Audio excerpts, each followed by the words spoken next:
Hello and welcome back dear students. आप सभी का स्वागत है इस यूट्यूब प्लेटफॉर्म पढ़ाई विद गुरु चेला पर। डियर स्टूडेंट्स, आज इस वीडियो के माध्यम से हम चल रही पास्ट ईयर पेपर्स की जो सीरीज़ है उसको एंड कर रहे हैं। स्टूडेंट्स, आज इस वीडियो के माध्यम से हम बात करने जा रहे हैं आपके Indian political thought part second की बची हुई यूनिट, जो कि हैं unit 9, unit 10 and unit 11। In units में से किस प्रकार के क्वेश्चंस आपके पास्ट ईयर पेपर के अंदर पूछे गए हैं, क्या एक बेसिक पैटर्न रहा है, क्या एक बेसिक थीम रही है क्वेश्चंस को पूछने की, इन सभी के बारे में इस वीडियो में हम चर्चा करने जा रहे हैं। सो डियर स्टूडेंट्स, आप बने रहिए इस वीडियो के साथ, वीडियो को एंड तक ज़रूर देखें। मुझे उम्मीद है कि आपने इनके पहले की वीडियोस को देखा होगा, जिसके अंदर हमने आपकी यूनिट 5 to 8 एंड जो आपके यूनिट 1 to 4 है उसके पास्ट ईयर पेपर्स को हमने आपके साथ डिस्कस किया है। जो पास्ट ईयर पेपर्स के जो क्वेश्चंस हैं उनको आपको बताया है।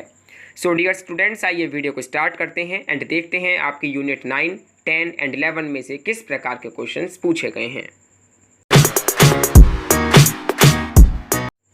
सो dear students, first of all आइए देखते हैं कि हम इस वीडियो के माध्यम से कौन कौन सी यूनिट्स के बारे में चर्चा करेंगे। तो देखिए, यूनिट 9 है आपकी सावरकर, जिसमें आपको इनका जो कंसेप्ट है हिंदुत्व वो आपको कवर करना है। देन नेक्स्ट है यूनिट 10 नेहरू, जिसमें आपको इनका जो कंसेप्ट है, इनका जो थॉट है सेकुलरिज्म, ये आपको कवर करना है।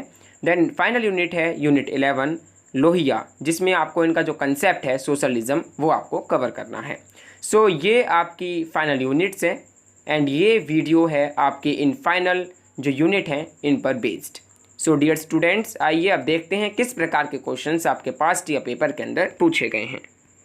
सो डियर स्टूडेंट्स, आइए फर्स्ट ऑफ ऑल बात करते हैं आपके यूनिट 9, जो कि है सावरकर हिंदुत्व, जिसमें आपको वीडी सावरकर का जो थॉट है, जो आइडिया है हिंदुत्व का, वो आपको कवर करना है।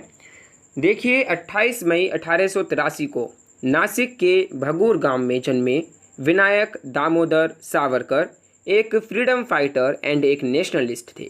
ठीक है, ये जो हैं कम से कम 50 साल तक जेल में रहे एंड 83 की उम्र में इनकी जो है मृत्यु हो गई। वीडी सावरकर, देखिए हिस्ट्री के मोस्ट कंट्रोवर्शियल नामों में से एक हैं दामोदर दास सावरकर, यानी कि वीडी सावरकर। वे एक ऐसा चेहरा हैं जिन्हें कोई हीरो तो कोई विलन मानता है। सो आइए देखते हैं किस प्रकार के क्वेश्चंस पूछे गए हैं। 2018 में पूछा गया है not who is Hindu according to Savarkar. Savarkar के अनुसार हिंदू जो है वो कौन है। ठीक है, हिंदू को वो किस प्रकार डिफाइन करते हैं।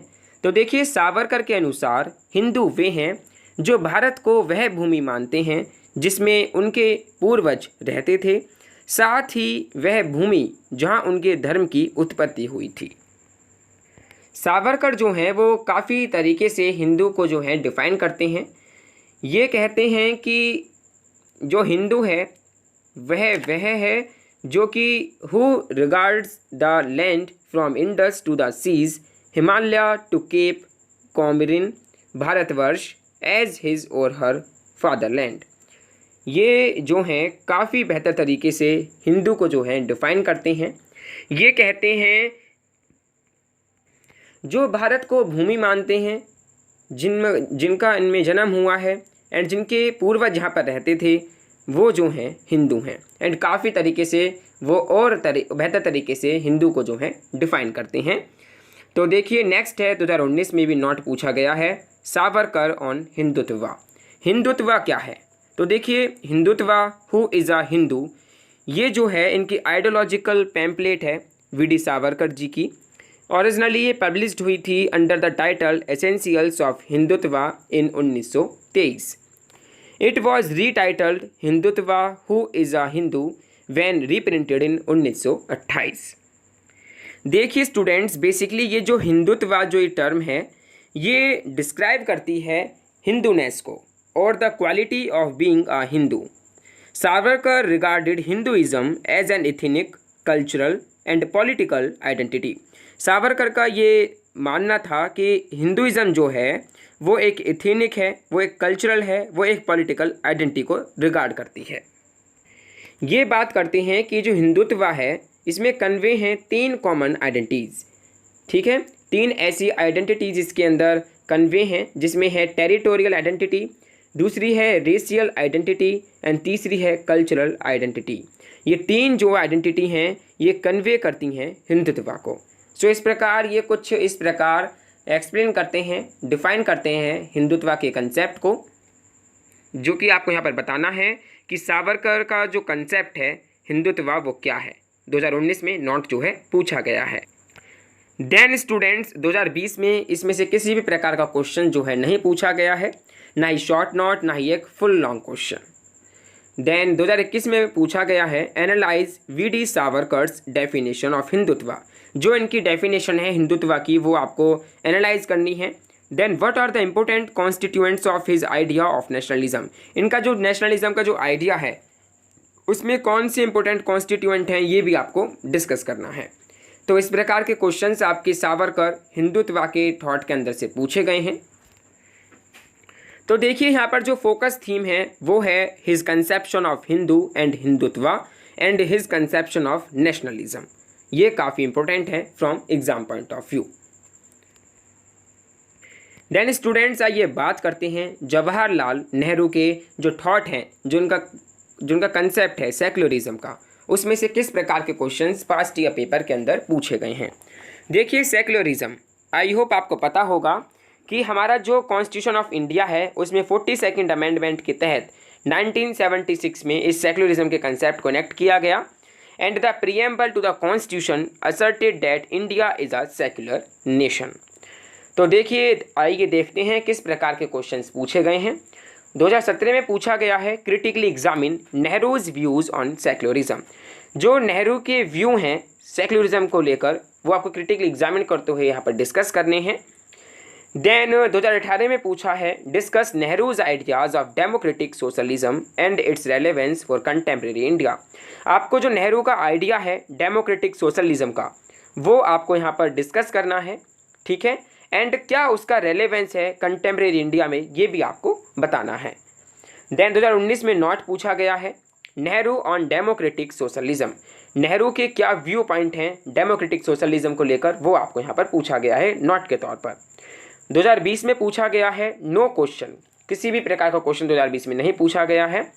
2021 में पूछा गया है comment on Nehru's understanding of religion and secularism. आपको नेहरू का जो अंडरस्टैंडिंग है रिलीजन एंड सेक्युलरिज्म वो आपको यहाँ पर डिस्कस करना है, क्रिटिकली एनालाइज करते हुए आपको यहाँ पर लिखना है।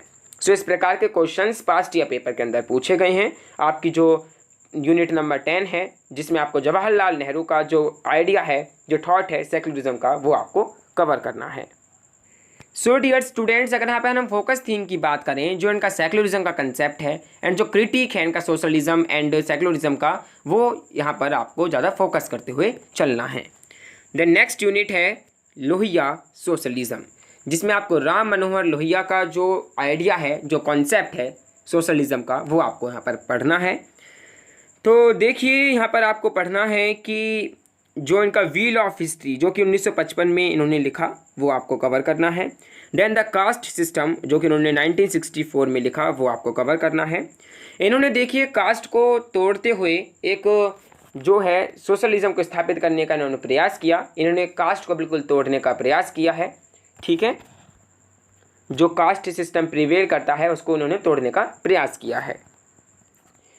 राम मनोहर लोहिया जी ने जो है वो इंडियन वर्जन ऑफ सोशलिज्म जो है हमको दिया है, जिसमें आप थर्ड वे कहते हैं या फिर जो सोशलिज्म जो है इंडिया के कॉन्टेक्स्ट में आप कह सकते हैं, इन्होंने वो दिया है।